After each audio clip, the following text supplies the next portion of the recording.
7월 18일 살아계신 하나님의 말씀 누가복음 22장 25절부터 30절 말씀으로 섬기는 자로 살라는 제 말씀드립니다. 세상엔 두 가지 유형의 사람이 있습니다. 하나는 섬기는 자와 또 하나는 섬김을 받는 자입니다. 요한일서 2장 29절에 너희가 그의 의로우신 줄을 안다면 의를 행하는 자마다 그에게서 나은 줄 또한 알리라고 말씀합니다.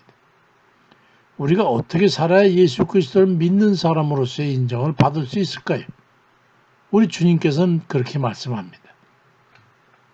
누가복음 22장 26절 이하에 너희 중에 다스린 자는 섬기는 자와 같아야 되고 앉아서 먹는 자가 크냐 섬기는 자가 크냐 앉아서 먹는 자가 아니냐 그러나 나는 섬기는 자로 너희 중에 있노라 말씀합니다.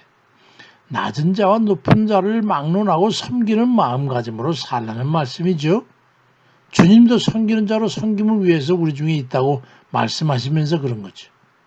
주님께서는 섬김의 대상도 되지 못하는 우리 죄인들을 십자가에 달려 대신 죽으시기까지 섬겨주심으로 본을 보여주셨던 거예요. 섬기는 자세는 겸손과 연관성이 있고 겸손한 마음이라야 진심으로 섬길 수 있기 때문이죠. 우리 주님이 그렇게 보여주셨어요.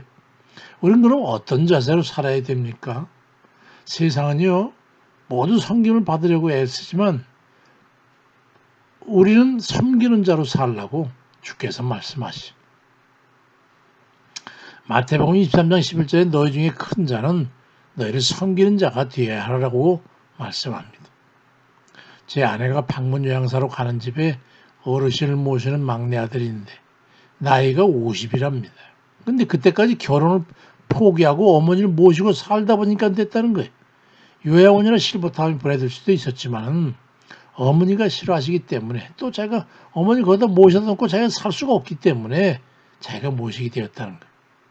결혼하려고 여친도 있었고 중매도 수차례 있었지만 어머니를 모셔야 된다면 하나같이 두 번 다시 만나지 않겠다고 해서 그렇게 오다 보니 어느덧 50이 돼서 이젠 결혼도 포기했다고 합니다.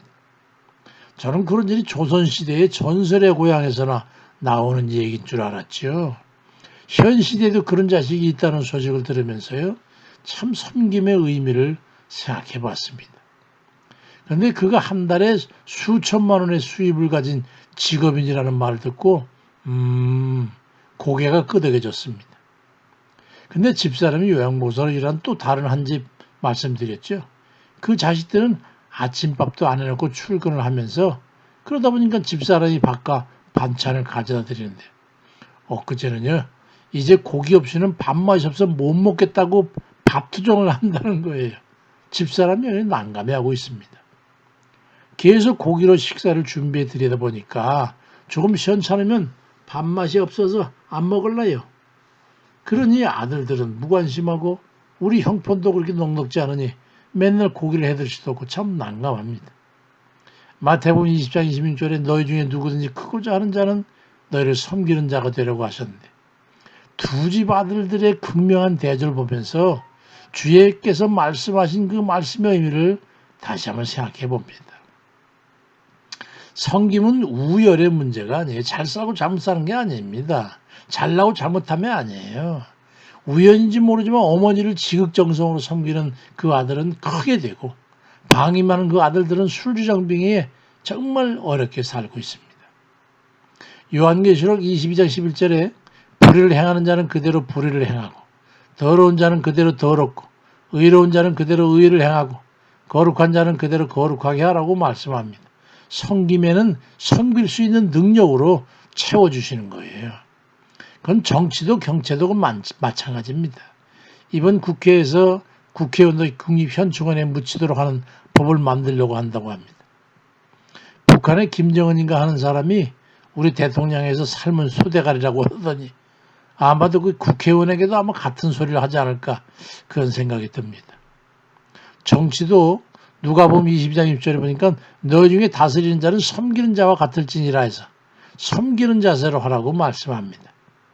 사회 지도층의 사회적 책무를 의미하는 그 프랑스 노블레스 오블레주라는 그 말은 원래 귀족이라는 뜻의 노블레스와 책임이 있다는 뜻의 오블레주의 복합 용어인데 섬김을 받으면서 우리가 살아가고 있다면 기회가 되면 너도 적극적으로 섬기라는 그런 정신을 담고 있어요.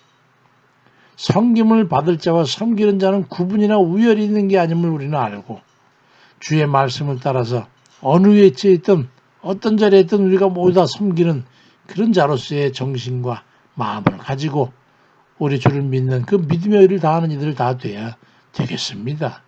아멘입니다.